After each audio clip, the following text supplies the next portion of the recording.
Hello, and thanks for checking out Missed Meals and Cold Coffee.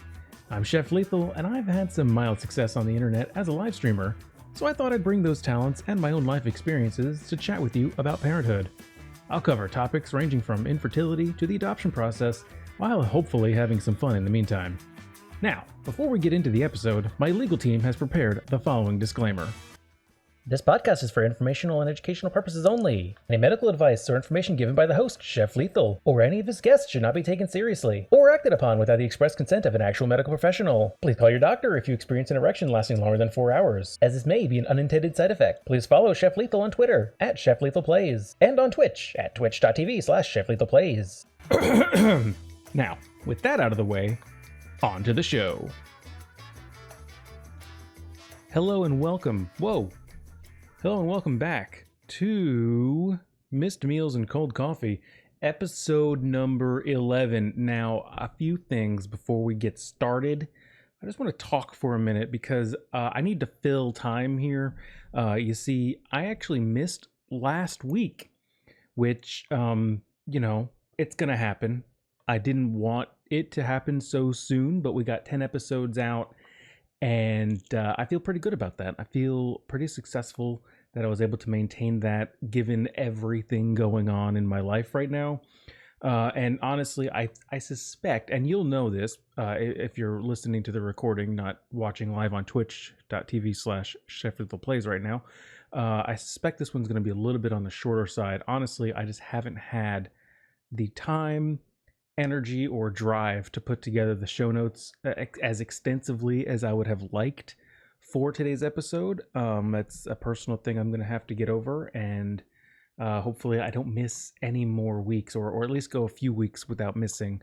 I got to find maybe a weekend where I can do multiple recordings, but again, got to find the time to actually do the notes. But that's not your problem, that's my problem. I want to talk to you guys. I want to talk to you about picanha. Do you know what picanha is? If you don't, you need to find out, because it is a magical cut of beef.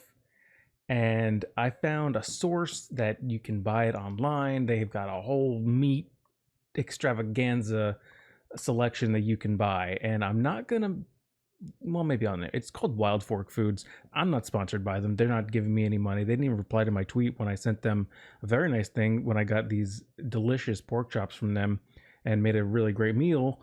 But anyway, picanha is amazing. It's almost as good as ribeye in my opinion. It's just ridiculously tender. Super juicy, humongous fat cap that just melts and is just so freaking good. So I cooked it up last night. I got a whole roast, like a whole picanha cut, for like $20 something, I think, like $27 USDA Prime picanha. And I cut it into steaks, roasted it up, or sauteed the steaks, and then made a nice macaroni, my world famous Chef Lethal's macaroni and cheese. Honestly, mac and cheese is Mrs. Lethal's favorite food, and it took me years to nail down a recipe that didn't suck or got it to a way that it was gooey and the cheese didn't get grainy, because for so long I had recipes that turned out pretty good. Like, they tasted okay, but the cheese melted too quickly and it would get grainy and the texture would be terrible. And she would eat it and say, no, it's fine. You're being too hard on yourself. But now I found the recipe. It is delicious and it's perfect. Anyway, that's not related to the show, but I don't think we just need to talk about the topic of today's show. I mean, things are happening more than just being a parent, and it's important to have those moments where you can have a nice meal. The baby was kind of sleeping, so had some time to put together a nice meal for my wife and I. And, honestly, not to boast too much, but, sometimes I can cook things that are restaurant quality, and sometimes I can cook things that are not, that are far from it. But last night was definitely a restaurant quality meal, and it was nice and cheaper than had we ordered out steak delivered. I couldn't even imagine ordering right now a Grubhub to get steak from somewhere. It would just I don't know. Anyway, Today's topic is a continuation of our kind of story that we're walking through. I'm fairly certain that after next episode, the chronological sort of story mode of the show is going to change and be more kind of like topic driven and not chronology of what's been happening in my life. But there's still going to be some of that. But we're going to get into some more topics that are just in general more possibly interesting, but also just kind of all over the place, to be honest. But for today, the continuation is that we're home from the hospital with the baby, and we have to come to grips with the fact that this is our life now. So, of course, at the top of the show, we always have to start with the caveats and the housekeeping. So please, please, please consider following the social media accounts of myself, Chef Lethal. Did I even mention the show name? Like, welcome back to Missed Meals and Cold Coffee? I have no idea, but you know what happened if you clicked it. Consider following me on twitch.tv/Chef Lethal Plays. You can follow the account for free. Click the notification bell. Since I don't schedule the live streams, you'll be able to just jump in if you wanted to see a live stream. You get a little notification says I'm live. I also do other things on Twitch occasionally, not nearly as much as I obviously used to, but I have been known to game every once in a while and used to be pretty decent at the old cooking streams, if I do say so myself. Twitter, Instagram for food and maybe sometimes baby pictures. Not of myself, of my baby. What else? There's youtube.com/c/Chef Lethal Plays. That's so hard to say. You can support the show by going to ko-fi.com/Chef Lethal and consider chucking me $1 to go to the coffee fund, because Lord knows, at this point, coffee, I don't even drink coffee for the caffeine. I drink coffee for the ritual, because I feel like I'm past the point of caffeine. Like, I had this discussion with my wife the other day. It was like, we're to the point now where sleep isn't even rejuvenative for us. It's just something we do. it's like we're so far behind on sleep, and our sleep schedules are all jacked up, and it's just like I take a nap and I just feel like I had just taken a nap. I don't get up from my nap. I'm like, yeah, refreshing. I feel like, okay, I took a nap. Cool. I might have a harder time going to sleep now at night because I took a nap. That happens, and that's not cool. But that is kind of where we're at. And also, it's important to me that you know that I am recording this podcast instead of taking a nap. So, if you like the show, consider the sacrifice I'm making. And the least you could do is follow the show. Try to guilt trip you into to boosting my social numbers. Again, this is a show / the whole series, the whole everything that I'm doing is about my experience as a father, as a parent. So your mileage may vary whether you have kids or don't have kids or whatever. It's also worth noting that our baby was born completely healthy with no issues, no health issues, no anything that would cause us to have to kind of deviate from a standard operating system as far as the raising the child is concerned. So, kind of keep that in mind. If you're listening to this for an experience for someone who had, a special needs child or medical issues or anything like that, this is not the show. Please keep listening, because I need the numbers. I need the ego boost. But yeah, so it's things for us were they're still relatively easy. The struggle's just normal having a baby stuff. But as far as just, having to deal with an extra layer of hardship, we didn't have to do that. Thankfully, we are very thankful for that, and we are aware of how fortunate we are for that, considering especially the high-risk pregnancy, yada, yada, yada. I also I kind of want to mention here up front in the caveat section that my wife and I are both very fortunate to have the jobs that we have, for many, many, many reasons, but one of them being that we both were able to take time off paid for raising the baby. I know my work gave me, I think, 8 weeks, and I'd been saving my vacation time through the year, so I ended up taking just shy of 3 months off from work, and the same for Mrs. Lethal. I think she got a solid 3 months. So we had plenty of time at home to raise the baby, bond, and do all the stuff, learn the baby. And kind of along those lines, and I kind of mentioned this later in my notes, but COVID was actually a good thing for us to happen having this baby. I know it sounds weird, but there's always, in most negative situations, you can generally find a positive. And for us, the positive was even when we had to go back to work, we were home. And during the pregnancy, we were home. We didn't have to physically go to the office. So, that was really nice. I'll talk about all of that a little bit later. I kind of want to get into the actual content of the show. And one thing that kind of recently came up, because our baby girl is gorgeous. Okay, she's amazing. She's perfect. I love her so much. Sorry, if you're watching on YouTube, my eye is really bothering me right now. I think I got a piece of dust in there, so I'm just trying to power through. Don't look. So Mrs. Lethal made mention of this, of the kind of the, I guess I don't want to call it phenomenon, but the action or feeling of wearing rose-colored glasses. Okay, so it didn't even really dawn on me. So when babies are born, there's really only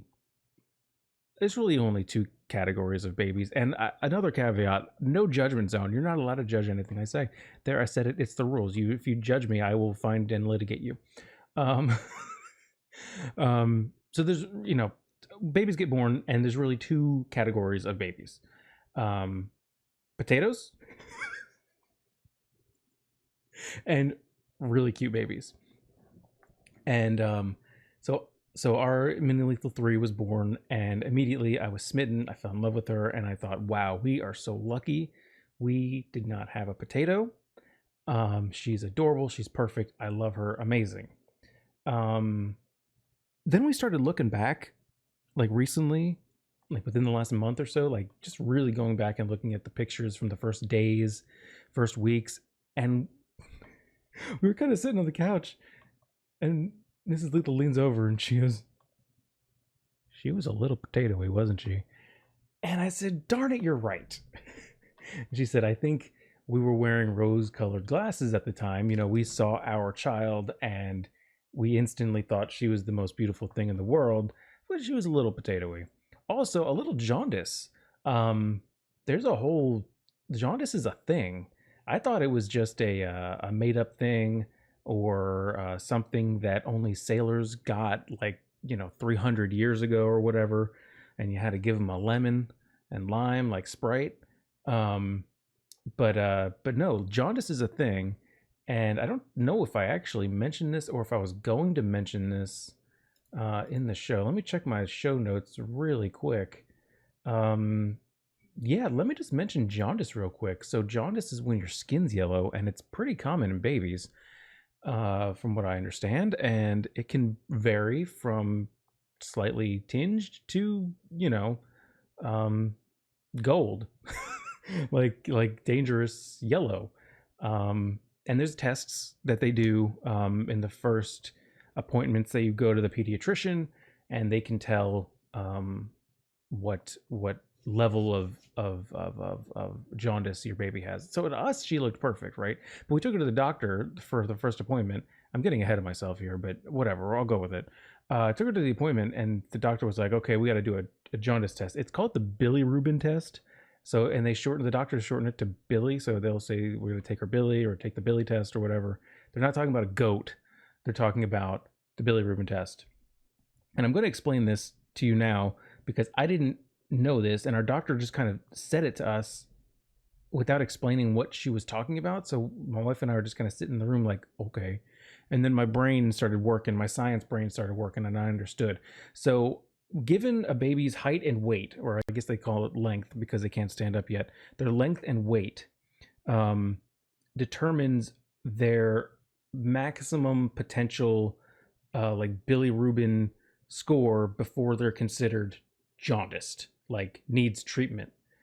And so they looked at our chart and they said, okay, she's this much weight, she's this many inches. Okay, so her score is 25.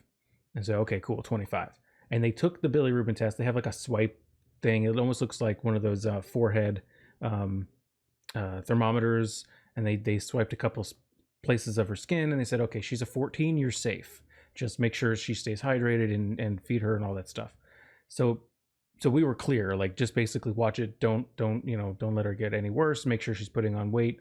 But if she had been like a 25 or 26, that would have been a different situation. They would have gone into jaundice, I guess, crisis mode. I don't know what happens at that point, but that's something that we kind of had to figure out ourselves. And the doctor ended up explaining it when I said I thought I got it, and then she explained it and I was right. So if you listen to this before you have a kid, you'll know going into that the first appointment, which is like a week after you have your kid, or no, like a few days. I think the first one was like newborn. So anyway, I got way ahead of myself and I did not plan on going into all that. That is totally fine. So going back to the chronology of my story, we got home and it was a very careful car ride. The most careful car ride we've probably ever taken. And I was driving, and normally I drive. I'm a pretty dang safe driver. I gotta say, I drive very safely. Oh, okay, no, it's not a baby. That's Tyson. Did you know that cats over the years have evolved, over the millennia, have evolved to cry like babies to get attention? Because they realized over however many millennia that when human babies would cry, they would get the attention, and cats were jealous. That's my Reader's Digest version of whatever I remember reading about that. So if you hear Tyson crying in the background, he's lonely. Um, anyway, my driving style is really careful. So Mrs. Lethal makes fun of me all the time, saying I drive like a grandpa. I just drive like everything's fine. I'm a fairly defensive driver. Not to say I don't go a little over the speed limit. I've gotten a few speeding tickets in my life, but I've never really. I don't drive dangerously. I don't cut people off. I'll stay in the slower lane if my exit's coming up in a mile and I'm going like the speed limit or slightly below. I'll stay in my lane because I know the numbers of, even if I zoom past the people in front of me, I might only be saving 25, 30 seconds tops. Especially if you're like getting off an on-ramp and then there's a red light, like it doesn't even matter. So I'll just stay, and Mrs. Lethal trolls me for it all the time. But this drive, she told me to be extra grandpa-y.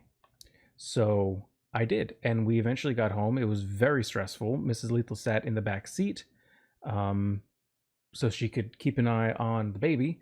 And everything, we were yelling and cursing at people driving past us. We're like, slow down, we have a baby. Don't you know we have a baby? Stop going so fast. Where's your blinker? Turn your indicator on when you change lanes. So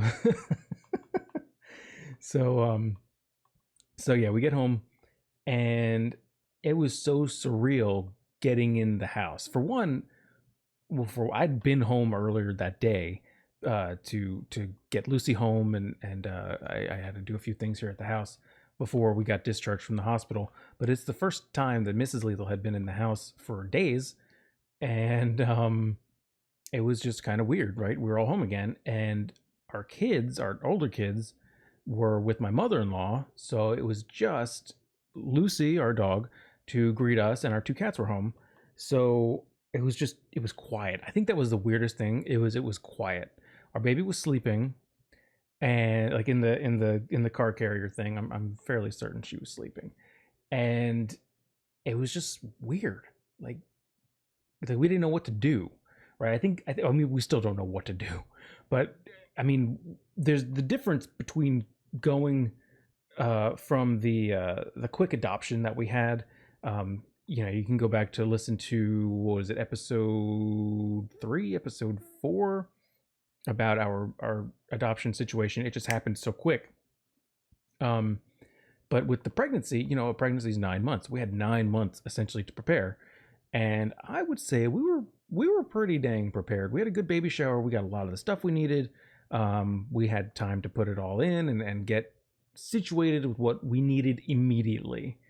And we kind of have this rush of feeling of, this is the culmination of 9 months worth of planning. Here we are. We can finally use the room that we've set up for the baby. We've got the changing table, we've got the dresser, all of her onesies are in there, and the spit cloths, and the this and the that. It's a wreck in there still, even today, but we could use it. We had her crib set up, even though she's not going to use the crib for months, from the time that we got home, but it was all done. It's like we didn't need to do anything big.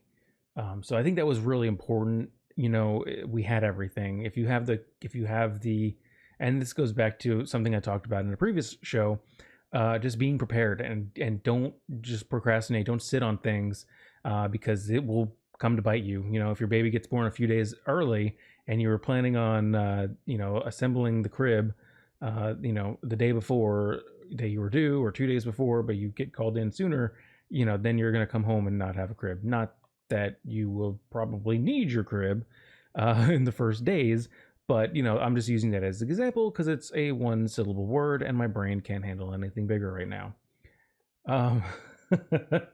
So kind of going along to that line, as well as what I was talking about at the top about COVID, one of the really good things about it was we were home, right? So we found out that we were pregnant on February 14, 2020. Our stay-at-home orders started about a month later. I think about mid-March, I was ordered to work from home. So we were home, right? And it's like, instead of taking my 15-minute break to walk around my building at work, I would, go and we would, surf to look for things for the baby. We would have time to get things done. We saved time not having to commute. So we would just be able to, I get off work at 4, shut my laptop. Okay, I'm off work 4:01. What do we need to do? So that was, obviously a ton of negativity with COVID, a disease, a virus that there is no cure, and we're just now a year later getting the vaccines rolled out. We may not even be able to go back to a semi-normal life for a few more months, several months, but yeah, if you had to look for something positive, certainly being able to be home, and I mean, proving to I'm not saying that anything's really going to change, but making a case for a lot of people that working from home is a viable option. I was busier working from home, especially in the first months of the lockdown, than I had been for a while at my actual office. It was, it take into account the type of work I do, and just, fires kept popping up because we're in a, health pandemic, global, situation. So we needed all sorts of special things done, and that kind of attributed to being busier. But the fact is, we got it all done. And I know for sure, like, for instance, my stepfather-in-law, he had been wanting to work from home for quite some time, and they kept putting him off. Well, then there's a pandemic, and it's like, okay, everyone works from home, like, the next day. Like, why didn't you just do this before? It's like, we're all getting our job done. No one, nobody's on vacation doing this, and we had the mobility of saying, we could go somewhere, like, during, kind of, I don't remember when it was, but we ended up going over to, a friend of ours' beach condo for a weekend or so, or maybe even longer. I had the whole place scrubbed down and everything, but they weren't home. They have a condo, and we went and stayed there, and we brought our laptops, we did our work, and then we were at the beach.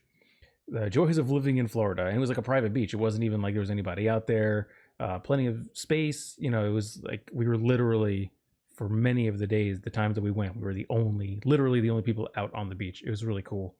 But yeah, that's the joy of working from home. That's what COVID showed us. And I've been a big advocate of working from home. And I know my company has started to incorporate it, but they're still kind of like, there's more value if you actually go to the office. I'm sorry, I'm a huge introvert, and I hate going into the office. Like, I've privately said to friends of mine that I would take a slight pay cut to permanently work from home because of the money I would save on gas and tolls. It's insane. This took a huge turn. I did not expect to talk about that, but it's okay. We just talk, right? I honestly, the notes for the show are so slim because I've just been slammed at home, and I say that, but honestly, it's only partially busyness. Part of it, a lot, is also just tired and desire. um, we're kind of in a phase right now with the baby where it's like, okay, we're getting settled into a routine, but we're not quite 100%. So it's just tough sometimes. But back to the story. This is a meandering episode. I kind of like it. Like, I like having the structure of really strict notes that I have for the last 10 episodes, but this one's kind of just like fluid and ambiguous. I like it.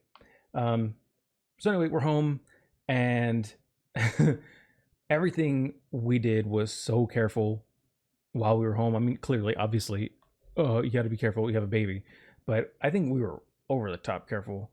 And we were also really lucky. My mother-in-law had our two older kids, had mini lethal 1 and 2 for, I want to say, so we went to the hospital on a Tuesday.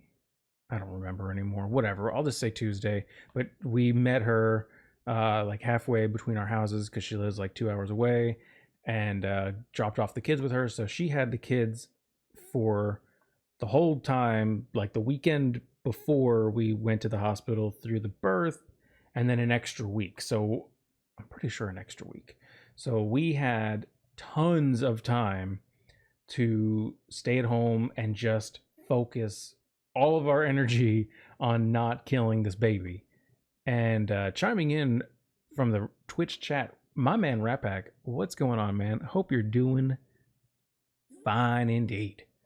Thank you for joining me.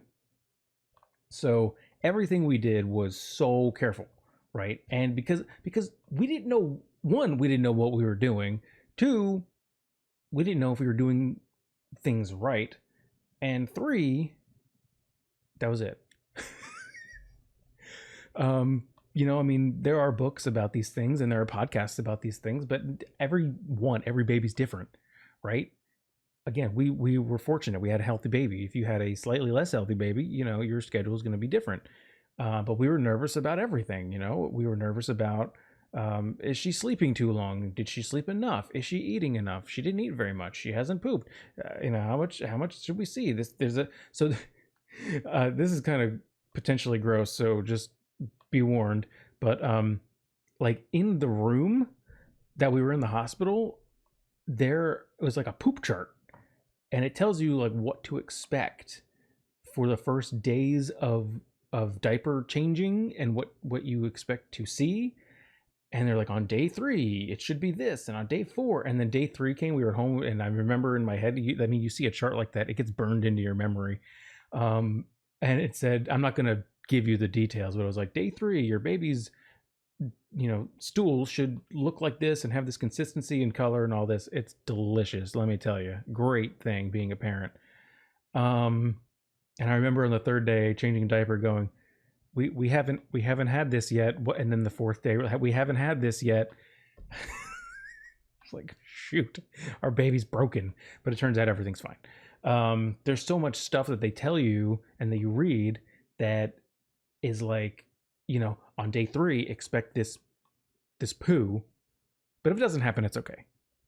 On day 4, expect this next phase, but if you don't, it's okay, because we still haven't had day 3 phase. So our phase, like, it was all messed up. And so of course, we panicked, slightly panicked. I don't want to say we super panicked, but just like a little bit like, oh, I hope everything's okay. Because it's, one thing that's always been interesting through the process is when Mrs. Lethal was pregnant, people would ask me, oh, is this your first child? And I'd have to say, no, this is our first pregnancy. And then I'd get a sideways look, and I have to explain that we adopted 2 kids. And our youngest, when we adopted, was 3. Keep in mind, she was 3. We missed all this. So it's not even like the stereotypical, mother and father after their first 2 kids, their 3rd kid comes and they're just basically like, here, here's the keys to the car. Don't kill yourself. Meanwhile, the first kid, you're, what is it? The stereotype is the first kid, you're a helicopter parent. You make sure you rinse everything, you sterilize everything, you do this, you do that, you do everything by the book. You don't stray outside the lines, you don't do anything. And then the second kid, you kind of, you realize what worked and what didn't work, and you kind of, are a little bit more loosey goosey with what they eat, what they put in their mouth, and whatever. And then by the third one, you're just like, here, kid, feed yourself. So this third kid was our first kid, our first baby. So we are, even still to that point, and I can't get through this part of the story without explicitly stating that we never expected to have our own child. So any obsession that we had or still do have, it's strictly out of the fact that we look at her constantly, like times a week, and go, we have a baby. Like, this is our life now. Like, I can't believe this is our life now. We this is actually happening to us. So kind of justified, I feel like. I'm not saying that every baby's special. I'm not saying that every baby's not special, but I feel like if you've kind of relegated yourself to not having a kid, and then you have one, it's a little bit more special. If you wanted one, let me say that. It's not like if you don't want one and you accidentally have one. That's a different story. Anyway, so yeah, we were nervous about everything, and everything turned out okay. But it's just funny that they eat so little in the first days because they're so tiny. But it's like, they have literally a few drops of milk, and it knocks them out. Like, we did breastfeeding, and it's like, okay, she just had a few drops and she's fine. Is that enough? Then we freak out. Is that enough? Or Google search has changed, and it changes from the 9 months of pregnancy. The Google history is like, or the Yahoo AltaVista, whatever, is like, is blah, blah, blah safe during pregnancy? Can I blah during pregnancy? Can I blah, blah, blah? Everything's something, something, something during pregnancy. And then, day, birthday +1, it's like, is this okay for newborn? Is newborn okay with this? This just happened to newborn. And the fact that it auto completes is comforting, because it tells you that you're not the only one. This has happened to other people. Other people have freaked out about the exact same thing, which is good. It's good to have that. At least you can know that you're not alone in your freak out. Maybe it's not as comforting in the moment, but But yeah, our Google search is crazy, and it just changes. Another thing we were kind of nervous about were our animals. And I strictly mean the quadrupeds, not the actual, mini lethal 1 and 2, because they weren't home yet. So I think they met via Zoom. We did a Zoom with the in-laws and the kids after a few days, so that my mother-in-law could meet her new granddaughter, and the kids could meet their sister, their baby sister, before a week went by and they came back home. So I know she listens to the show, so I'm not just like trying to hype up my mother-in-law because I know she's listening, but like, that was the most wonderful gift anyone has ever given us, is taking the kids for 2 weeks. And the kids are doing virtual school, so they were still able to get their laptops hooked up and do their schooling and get everything done, while we could just be at home and focus on the baby and bonding with the baby. And it was just such a wonderful time to have. Like, I already was so in love with her, and then I think I spoke previously about the importance of skin to skin. It's important for the dads to do skin to skin as well. Even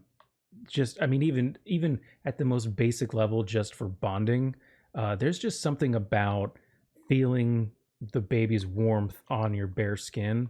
Not your bare skin, that's a rug that we have, but your bare chest. It's just wonderful. Like, I would just sit in her room, I would feed her, and then just sit in there skin to skin. I take my shirt off and just sit in there, skin to skin, maybe put a blanket over us if it got a little cool in there, and just hang out. And it was just the most wonderful experience, and not have to worry about the kids running around being loud or do anything rambunctious or stupid. It was just it was lovely. I don't really know how else to say it. It was just so lovely to do. So that was the best. I mentioned the pets. We do have the pets. That's another thing that we were nervous about, is how would our dog and cats react. And honestly, fine.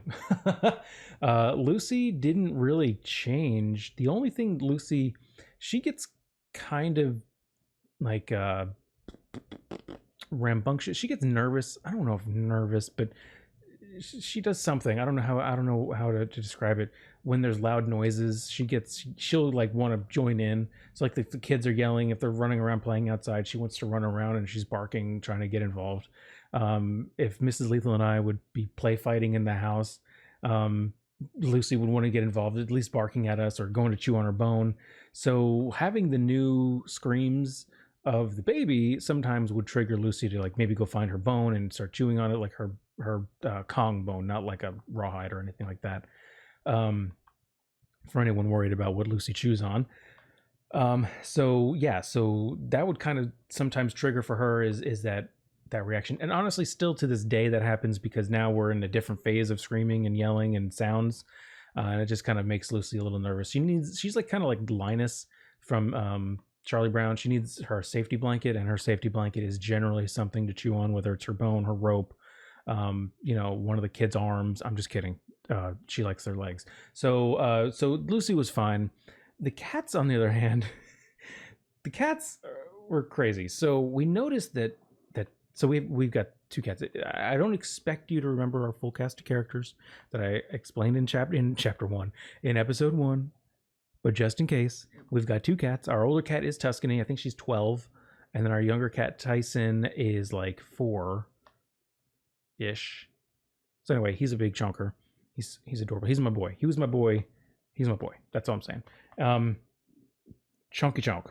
So Tuscany, we noticed, was starting to like really act weird, right? And it's cats are funny, okay? Like I love my cats, but they have a weird way of acting out. It's not like they just get standoffish, or there's not like one thing that they do. They're like, oh yeah, the cat's upset.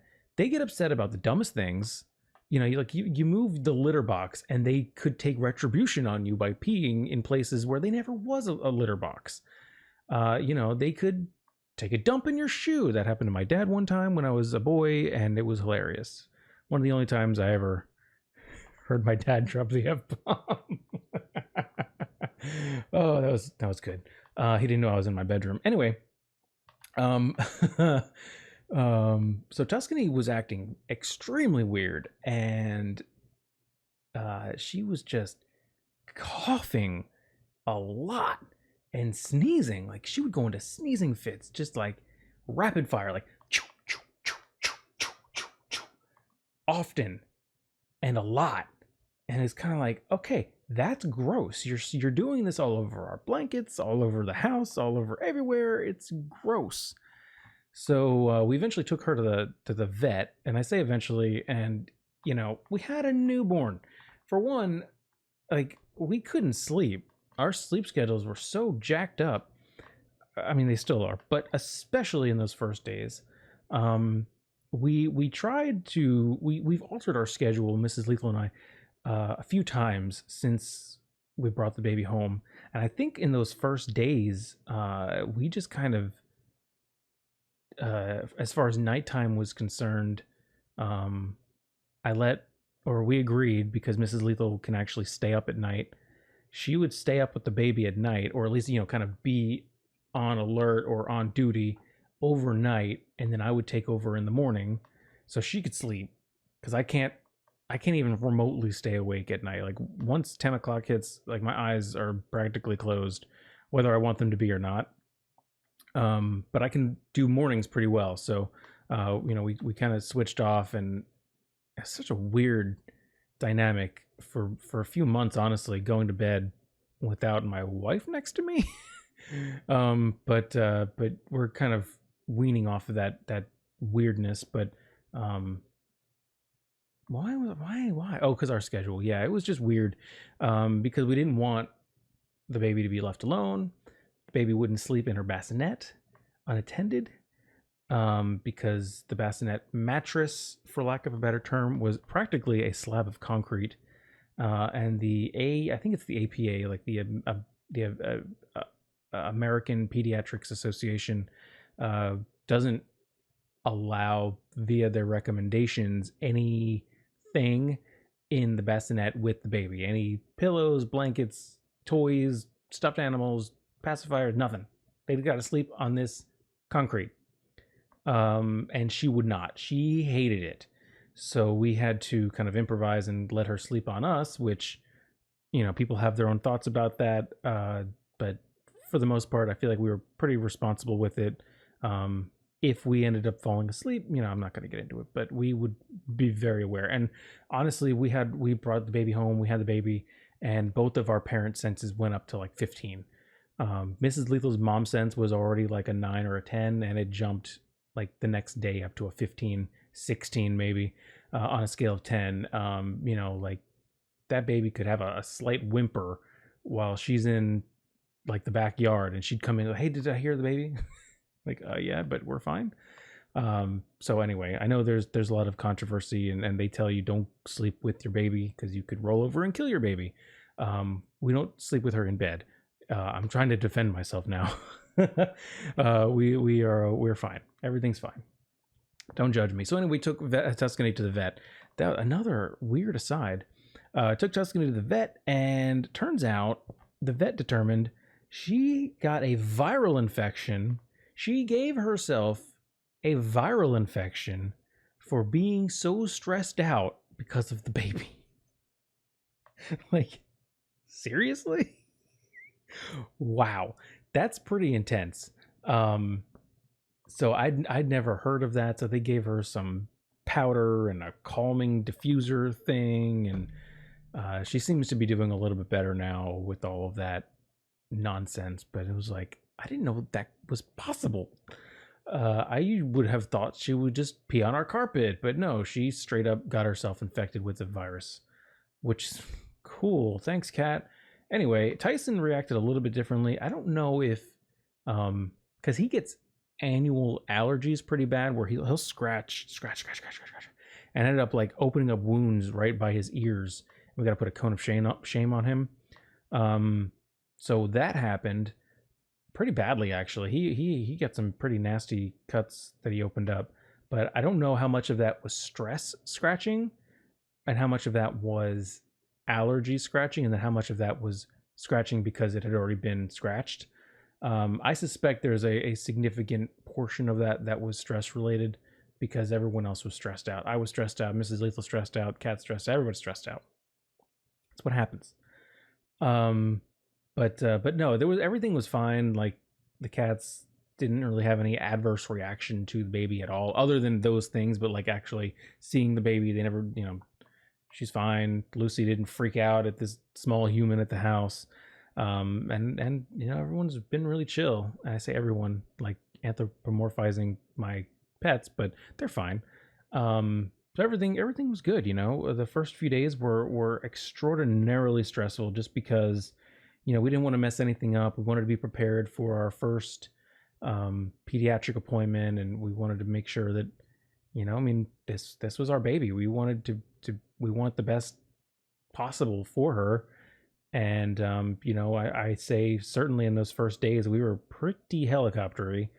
But I mean, I'm sorry, it was just like pure love, and because the other kids weren't home, it was quiet, so we were able to focus. We didn't have to worry about yelling at them to be quiet or do their stuff or go back to school or whatever. It was just like, we're home, we have our baby, we can focus and do this, and we did it. And honestly, it was the best. There are people at my house, I don't know who's here, but they can go away. I'm busy.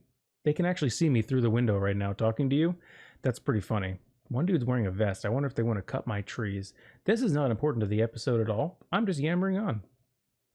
Anyway, that's all the notes I had for today's show. That's pretty much how our first few days went, though. We were stressed out and we slept when we could. That's another thing. They tell you, your baby's going to sleep for a few hours and then they're going to wake up and be hungry. Watch out for the hunger cues. Make sure you feed them, make sure they get enough food, yada, yada, yada. But then there's going to be instances. There were instances for us where she slept longer than we were told that babies would or should, kind of thing. And so and I know we have a friend that adopted a newborn, and she called her nurses in a panic because the baby had been sleeping for like 4 hours or something. And she was like, "Hi, I know I'm not like in the hospital, but you helped deliver my baby and you were there for me and you said I could call if I had any questions. She's been sleeping for like 4 hours. I'm kind of freaking out. She's supposed to have eaten 2 hours ago." And the nurse was like, "Whoa, slow down. If your baby's sleeping, you need to be sleeping." Like, they're not going to sleep to a point where they starve themselves. It's like, if they're sleeping and they're sleeping longer than what the doctor says, the pediatrician says they're probably going to sleep about 2 hours, and she sleeps for 4, be thankful you have those extra 2 hours of sleep, because either you can take a nap or get something done, because that is imperative. So that was a thing that happened as well. It's like they tell us, she needs to eat every 1.5 to 2 hours. And she's sleeping for 2.5 to 3, 4 hours, and it's like, okay, well, do whatever you do, don't wake. And everyone told us this: nurses, doctors, whatever you do, don't wake a sleeping baby. Like, okay, don't wake her up. She's gonna be fine. And all those times she was fine. Maybe she woke up a little bit more angry because she was more hungry than normal, but she was totally fine, and she's still fine. She's a joy. Absolutely amazing. So I think that's mostly going to be it for this week's episode. Next week, I'm going to be talking about the dynamic once the kids came back home and how we integrated our life, having the newborn with the 2 elder children, and some of the perhaps anecdotes, interesting things, or struggles that we experienced with that. I don't even know. I don't have the notes done. Hopefully I can record that before it's supposed to go live and I don't miss another week. But thank you for listening to this episode. I encourage you again to follow my social media accounts. It helps me justify the amount of work that it takes for me to do these episodes, because it's not just me sitting in front of a computer. There's notes and post stream work, editing that has to get done, and the more likes and comments I see, the more likely I am to do the thing. So that is going to wrap it up for today. I want to thank anyone who might be joining us live on twitch.tv/ChefLethalPlays. I am not going to hang out after the stream. I am going to end it and probably try to get about an hour or so little catnap in, since our little girl is still sleeping right now. Anywho, thank you again for checking out this episode of Missed Meals and Cold Coffee. As always, I'm Chef Lethal signing off, wishing you a full plate and a fresh hot coffee. Adios.